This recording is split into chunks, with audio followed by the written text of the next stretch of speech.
हम देख ले यहाँ बनावट ना मोबाइल तो वो घुसबे कहां गई मोबाइल में तो बाहर में रहनी। नमस्कार, स्वागत है आपका हमारे YouTube चैनल लक्ष्य शूटर्स में। मैं लक्ष्य यज्ञ आप सभी का अपने YouTube परिवार में स्वागत करता हूँ। जैसा कि आप लोगों को पता होगा कि हम लोग मॉडर्न हिस्ट्री का क्लास चला रहे हैं या फिर बैच चला रहे हैं, उसमें हमने 3 या 4 वीडियोस अपलोड कर दिया है। अगर उन वीडियोस को नहीं देखे हैं तो प्लीज़ देखिए, और वीडियोस अच्छी लगती है तो प्लीज़ लाइक और शेयर जरूर करिएगा। आज की जो बात हम लोग करेंगे कि बंगाल पे जो रैयतवाड़ी सिस्टम आया या फिर महलवाड़ी सिस्टम आया, वो सब कैसे आए थे, किसने किया था, इस चीज़ पे चर्चा करेंगे।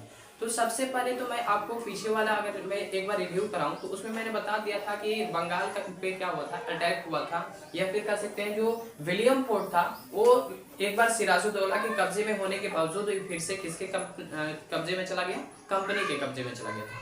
ऐसा क्यों हुआ था? क्योंकि मानिक चंद जो था एक भ्रष्ट अधिकारी था, जिसके कारण उसके हाथों में चला गया।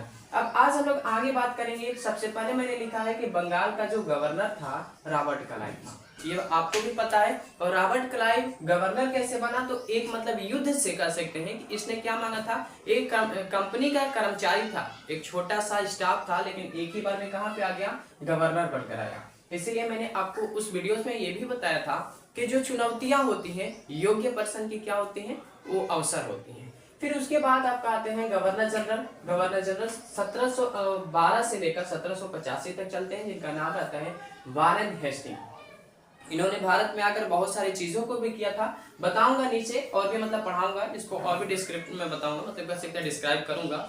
उससे पहले हम लोग थोड़ा सा और आगे चलते हैं। देखिए उसके बाद 1833 में एक एक्ट आया, जिस एक्ट का नाम था चार्टर एक्ट, और चार्टर एक्ट से भारत का गवर्नर जनरल बनता है लॉर्ड विलियम। लॉर्ड विलियम जो था वो क्या बनता है, भारत का गवर्नर जनरल। अब देखिए ध्यान दीजिएगा, यहाँ पे मैंने कहा गवर्नर, यहाँ पे कहा गवर्नर जनरल, और फिर से कर दिया यहाँ पे गवर्नर जनरल, यानी कि इसका जो भाग होगा भैया वो बढ़ा दिया गया, इसकी जो मतलब एरिया थी उस एरिया को बढ़ा दिया गया। सपोज जैसे आप लोग कहते हैं ना कि दरोगा होता है, दरोगा के बाद फिर डीएसपी आता है, और डीएसपी के बाद फिर एसपी नियुक्त किया जाता है, तो इसी तरीके से यहाँ भी हुआ था।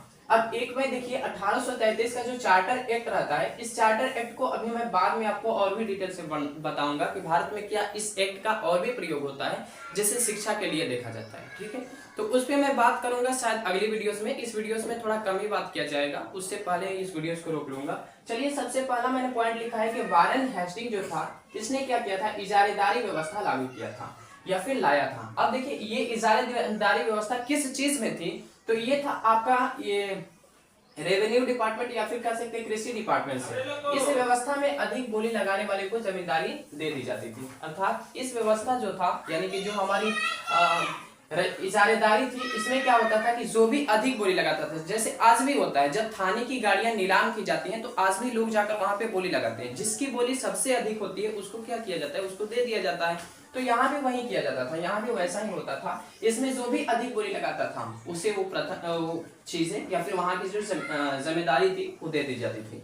अगर आपसे एग्जाम में पूछा जाता है कि इजारेदारी जो व्यवस्था था उसमें क्या होता था, तो ये बताइएगा कि उसमें सबसे अधिक जो बोली लगाता था उसको क्या कर दिया जाता था, उसको जिम्मेदारी दे दिया जाता था।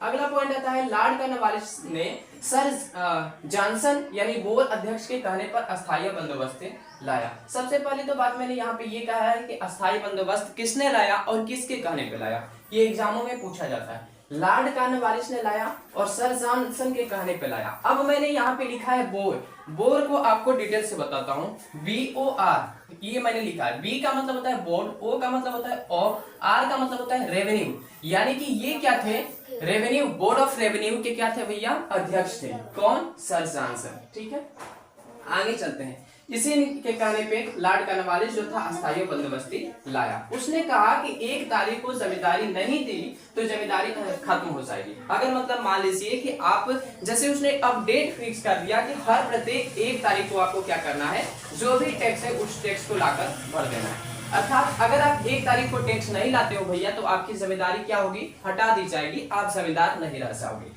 इसीलिए इस नियम को क्या किया गया कि सूर्यास्त का नियम भी कहा गया। क्यों सूर्यास्त का नियम कहा गया, क्योंकि इसमें क्या था, अगर सन डूब गया, मतलब सन डूब गया अगर, तो आपकी जो अगर टैक्स नहीं भर पाते हैं तो आपकी जमींदारी जो है वो खत्म कर दी जाती थी। अगला आता है कैप्टन रीड ओ थॉमस मुनरो के कहने पर रैयतवाड़ी व्यवस्था लाया गया। इसमें कहा गया कि 55% उत्पादन का देना होगा। यानी मान लीजिए अगर आपका उत्पादन 100% होगा तो इसमें से आपको 55% टैक्स देना होगा। देखिए ये बहुत खतरनाक टैक्स है, इतना टैक्स किसी पे नहीं रहना चाहिए।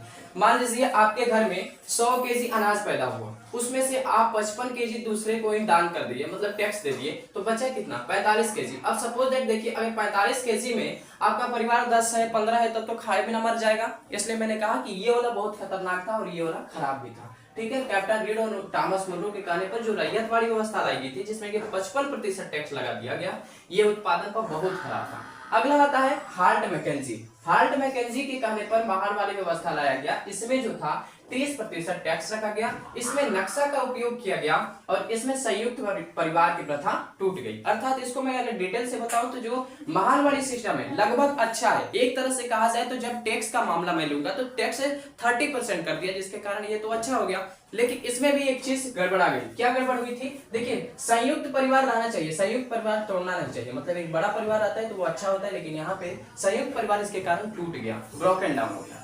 उसके बाद आता है 3 कठिया पद्धति। अब 3 कठिया पद्धति क्या था? तो इसमें जबरदस्ती नील की खेती कराई जाती थी 20 में 3 पर। मतलब देखिए 20 में 3 कहने का मतलब क्या है? जैसे मान लीजिए आपके पास 20 बीघा खेत है, तो 20 बीघा खेत में से 3 बीघा खेत पे क्या करना है? आपको इसका खेती करना ही पड़ेगा। किस चीज का खेती करना पड़ेगा? नील का।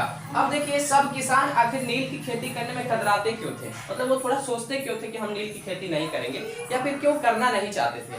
कारण है भैया, जहां पे भी आप नील की खेती करोगे वो खेत बंजर हो जाएगा, अगले टाइम में वो पैदा नहीं हो सकता है। मतलब उसमें अगर आप धान बो रोपो, गेहूं बो, तो मतलब कुछ भी पैदा नहीं हो सकता है। इसीलिए वहां के जो किसान थे ना भैया, खेती करने से, नील की खेती करने से थोड़ा कतराते थे या फिर मतलब भयभीत होते थे।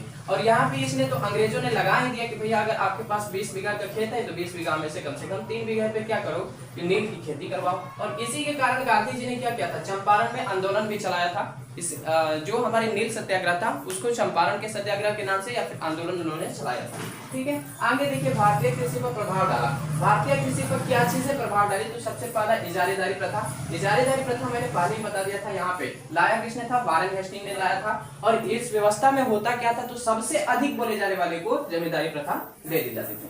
दूसरा नंबर आता है अस्थायी बंदोबस्ती। अस्थायी बंदोबस्ती लाने वाला कौन था भैया? तो अस्थायी बंदोबस्ती लाने वाला लॉर्ड कॉर्नवालिस था। और किसके कहने पे लाया था? जॉनसन, जो कि बोर्ड के अध्यक्ष थे, उनके कहने पे लाया।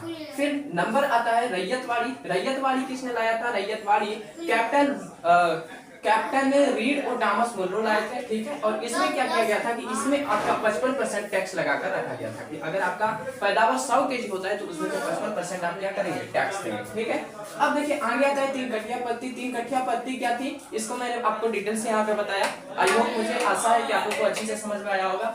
अब देखिए यहाँ पे मैं एक छोटा सा रिक्वेस्ट करूंगा कि 3 कठिया पद्धति जो है उसको ददनी प्रथा के नाम से जाना जाता है। और इसको याद रखिएगा भैया, ददनी प्रथा क्या होता है? एग्जामों में कई बार पूछ लेता है। तो ददनी प्रथा 3 कठिया पद्धति को ही कहा जाता है। इस चीज को याद रखना। आपसे एग्जाम में पूछा जाएगा कि ददनी प्रथा किसे कहते हैं, तो आप बताना कि ठीक जो 3 कठिया पद्धति है उसी को हम लोग क्या कहते हैं भैया? ददनी प्रथा कहते हैं। ठीक है, अब देखिए भारतीय शिक्षा पर अंग्रेज का प्रभाव क्या हुआ। ठीक है, देखिए अंग्रेज चाहते थे कि भैया यहाँ के लोग हिंदी बोलते हैं और हिंदी हमें समझ में नहीं आती है, तो हम लोग क्या करें? तो इन्होंने सोचा कि भैया जब हम लोग को हिंदी नहीं आती है तो इन्हीं लोग को क्यों ना इंग्लिश पढ़ा दें। अब देखिए यहाँ पे ये मूर्खता हो गई। सब लोग जो निम्न स्तर का है भैया वो इंग्लिश सीख ही नहीं सकता। तो इसने क्या किया? सबसे पहले कंपनी ने बात कही। कंपनी 2 बात कही। क्या बात कही थी? पहला कही थी कि भारतीयों के पास तार्किक शक्ति कम है। तार्किक शक्ति का मतलब होता है हम लोग से क्या मतलब? वो लोग तर्क नहीं रखता है, तर्क ही नहीं रख सकता है। सच बात है, आज भी भारतीयों को वही होता है कि तर्क ही नहीं रखता है। ठीक है, तर्क अगर अच्छे से रखे तो सबकी जमाने क्या होती है? लड़खड़ा जाती है। ठीक है, तो आज भी हम कहेंगे कि तार्किक शक्ति कम है। और दूसरा उसने कहा था कि उस शिक्षा का माध्यम जो अंग्रेजी रखो। ठीक है, क्यों अंग्रेजी रखो? क्योंकि वो लोग चाहते थे भैया कि यहाँ के लोग हिंदी बोलते हैं और हिंदी हमें समझ में नहीं आता है, तो इनको इंग्लिश सिखाया जाए और इंग्लिश हमें अच्छी तरह से समझ में आएगी। ठीक है, आई होप, मुझे आशा है कि आप लोग को यहाँ तक वीडियोस बहुत अच्छा लगा होगा। अगर वीडियोस अच्छा लगता है तो प्लीज हमारे चैनल को सब्सक्राइब कर लीजिएगा, लाइक कर दीजिएगा और शेयर जरूर कर दीजिएगा। तो मिलते हैं नेक्स्ट वीडियोस के साथ, तब तक के लिए जय हिंद, जय भारत, जय बिहार। टेक केयर बाबू, बाय बाय।